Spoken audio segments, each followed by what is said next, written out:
Pita, wat een feestje. Moet je zeggen, wat een feestje is. Is geen vleesje. Pita, je bent een Marokkaan. Toch zeg je idioot. Je blijft toch Jood. Maar ik weet een Brahim. Brahim moest tegen pesten. Hij heeft op je broer.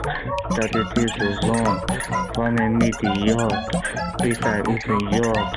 Met zijn vlees, vacht vlees. Maar dat is vlees. Ja, Pita is gewoon vlees om te eten, zo. Maar er is geen rappen namen, blijft gewoon Pita. Om Pita om te eten.